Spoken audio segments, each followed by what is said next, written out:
지금 보시는 이 사진 속의 주인공은 나사의 우주 탐사선으로 2020년 발사 예정인 AKA-EC 유로파 클리퍼입니다. 이름 그대로 유로파를 조사하기 위해 만들어진 탐사선이죠. 드디어 우리가 유로파의 외계 생명체를 탐사하러 간다는 겁니다.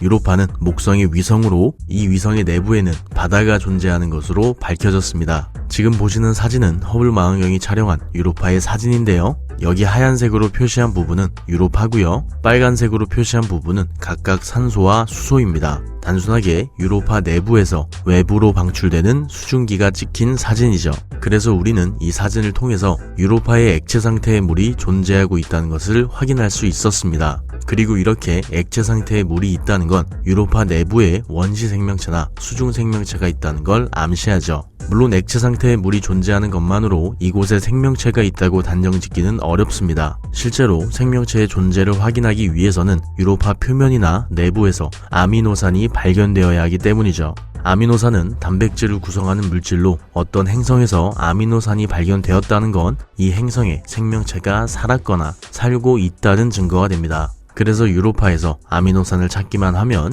외계 생명체를 발견했다고 말할 수 있게 되죠. 그렇다면 유로파 클리퍼는 이 아미노산을 찾을 수 있을까요? 결론부터 이야기하자면 유로파 클리퍼는 생명체의 흔적을 찾지 못할 겁니다. 이 탐사선의 목적 자체가 사전 조사이기 때문이죠. 목성은 강력한 방사선을 방출하고 있는 행성입니다. 그리고 당연히 목성의 주변을 공전하는 유로파의 표면은 항상 방사선에 노출되어 있죠. 만약 지금 여러분이 유로파 표면에 있다면 5.40W의 방사선을 피부로 느낄 수 있을 겁니다. 요 정도 방사선이면 약 6초 정도 버틸 수 있겠네요. 어쨌든 그래서 유로파 클리퍼의 사전 조사가 중요한 겁니다. 목성의 강한 방사선에 의해 탐사 장비가 고장날 수 있으므로 유로파의 표면 중 그나마 방사선이 덜한 곳을 찾아 탐사 장비를 내려보내야 하기 때문이죠. 물론 우주 탐사 장비는 어느 정도 방사선의 내성이 있기는 하지만 장기간 이렇게 강한 방사선에 노출되면 장비에 문제가 생길 수도 있습니다. 대머리도 두드려보고 건너자는 거죠.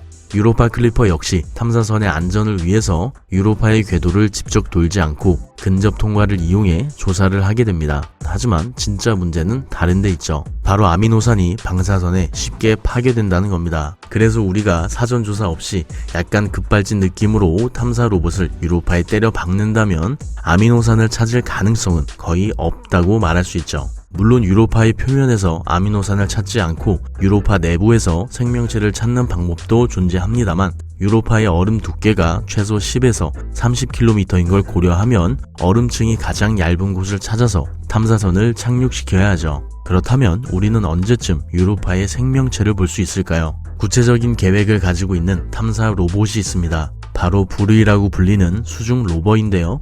브루이는 이렇게 유로파의 얼음에 딱 붙어서 유로파 내부의 바다에서 생명체의 흔적을 찾는 로봇입니다. 현재는 남극에서 테스트를 거치고 있고요. 2025년에 발사될 예정입니다. 따라서 우리가 유로파 내부의 생명체를 확실히 확인하려면 적어도 2025년 이후가 되어야 한다는 거죠. 영상 봐주셔서 감사합니다. 구독과 좋아요, 알림 설정 잊지 마시고요. 요즘 계속 영상이 늦어져서 정말 죄송합니다. 그런데도 불구하고 이렇게 기다려줘서 정말 고마워요. 그럼 내일도 조금 더 행복한 하루 되길 바래요. 맨